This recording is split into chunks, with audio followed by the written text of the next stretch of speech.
Olá, meus amiguinhos, tudo bem com vocês?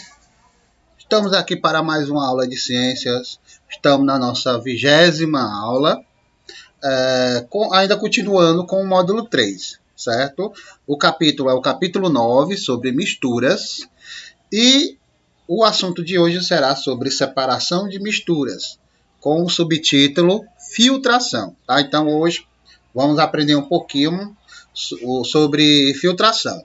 E a gente vai perceber que a filtração ela está incluída no nosso cotidiano e às vezes passa até por despercebido, né? Pois bem, então hoje a gente vai verificar algumas técnicas de filtração e entender que tipo de benefício ela traz para a gente. Mas antes disso, vamos lá para a agenda. Essa será a agenda de vocês, com conteúdo de separação de misturas, filtração, certo? E vocês irão fazer as atividades da página 231 e 232, ok? Bom, vamos lá para a correção das atividades no caderno. Passei 4 questõezinhas para vocês no caderno e agora vamos fazer a correção, ok? Gente, para vocês que não conseguiram encontrar a atividade, né, eu expliquei na aula, eu fiz vários slides, né, que respondiam essas questões, tá? Que eu percebi que alguns alunos utilizaram outros meios de pesquisa, né? E alguns tiveram até dificuldade em fazer, certo? Mas saiba que essas atividades, elas tinham sido respondidas, né? Assim, não integralmente, mas subjetivamente, na aula que eu preparei para vocês na semana passada, que foi a 19ª aula, tá, gente? Então, quem prestou atenção na aula conseguiu responder essas atividades tranquilamente. Então vamos lá para a correção, tá? A primeira questão diz o seguinte, ó. A água dissolve o sabão, mas não dissolve o ferro nem o vidro. Por quê? Né? Sabemos que a água ela é chamada de solvente universal. Né? Por quê? Porque a maioria das substâncias, né, boa parte das substâncias que encontramos na natureza, né, encontramos no planeta, eles são solúveis em água. Né? Quando você mistura com água, eles são solúveis. Porém, existem outras substâncias que elas não são solúveis em água, não são dissolvidas em água. Né?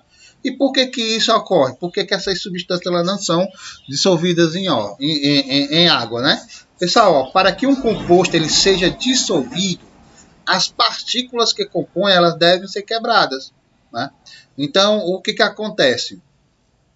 A água ela tem que ter partículas semelhantes com outro produto a ser dissolvido, que a gente chama de soluto. Tá? Então, o que acontece, gente? Como o ferro e nem o vidro, eles têm propriedades, né? Eles têm componentes semelhantes com o da água, eles não têm, né, componentes semelhantes com o da água, e a água ela não se sente atraída por eles. Por isso, eles não são dissolvidos. Ok? Bom, segunda questão. Cite 5 exemplos de materiais que são dissolvidos na água. Aí eu citei mais de 5, mas existe vários, gente, tá? Por exemplo, o sal, né? O açúcar, o álcool, o vinagre, o café, o leite em pó,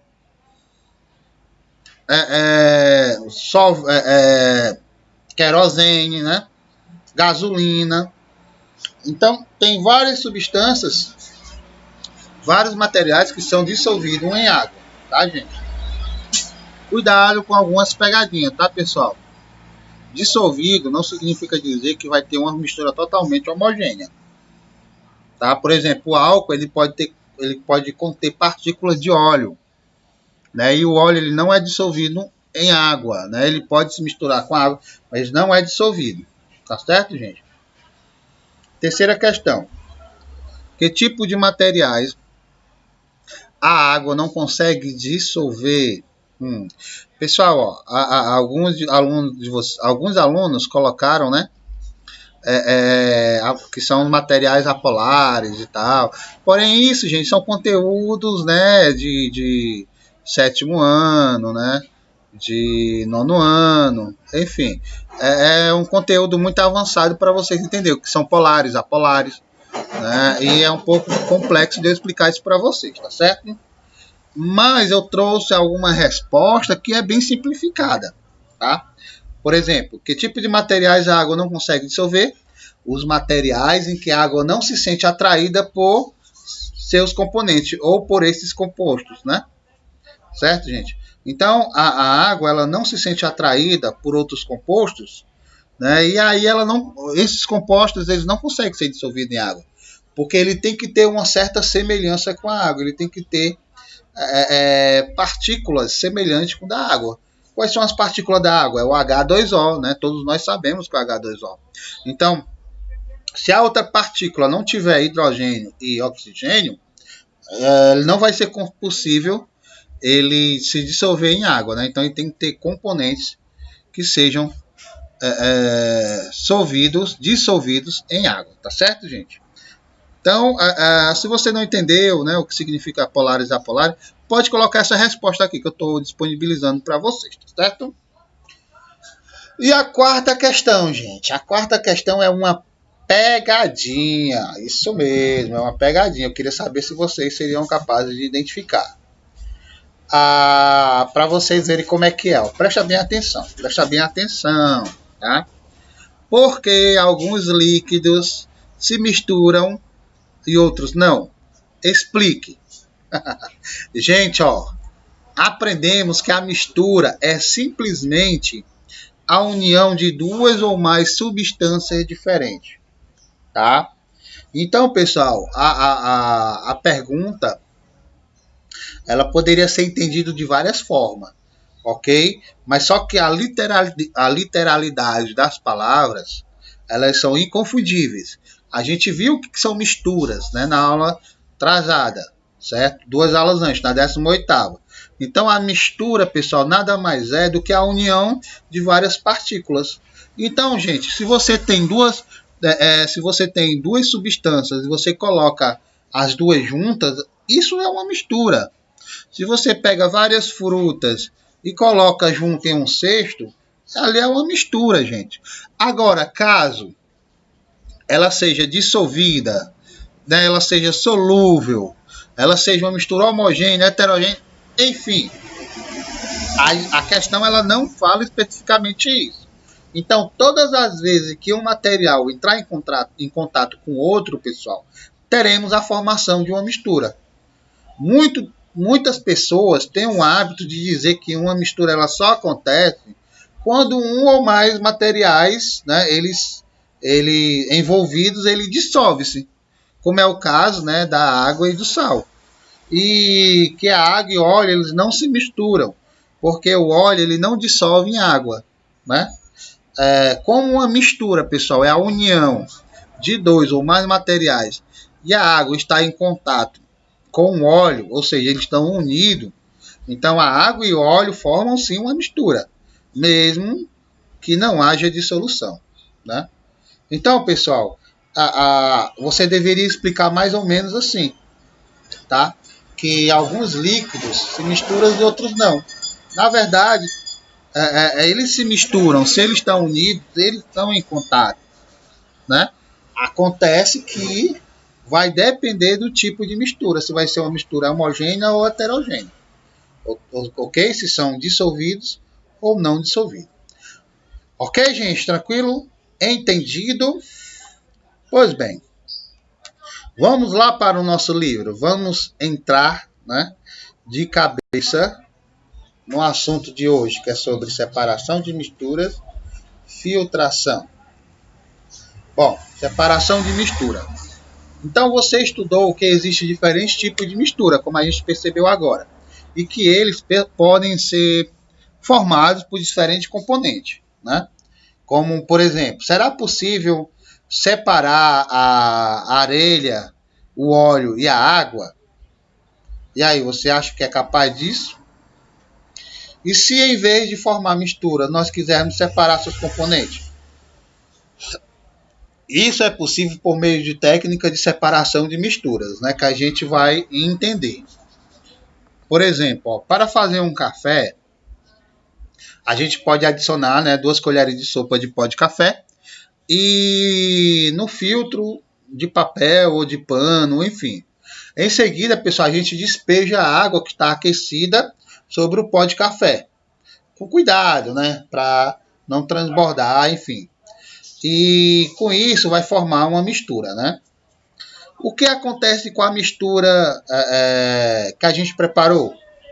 A gente vai completar o texto aqui com as informações, né, que estão entre parênteses. Por exemplo, os componentes do pó de café que não se dissolveram, né, na água aquecida ficaram retidas no filtro de papel.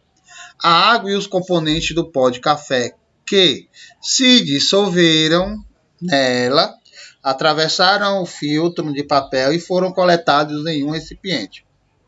Então, o modo como a gente prepara o café envolve uma técnica de separação de mistura, que é chamado de filtração, né?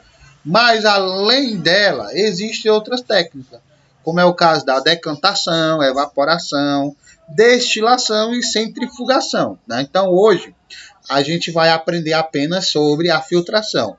Na próxima aula, a gente vai falar sobre a decantação e evaporação, e na aula seguinte, destilação e centrifugação. Ok, gente? Tranquilo? Suave? Pois bem. Então vamos entender o seguinte, pessoal. Ó. A separação de misturas, ela é uma coisa que acontece na vida da gente rotineiramente, né? Seja na preparação de um café, seja na filtração de uma água, certo, gente? Sejam também na preparação de um cozimento.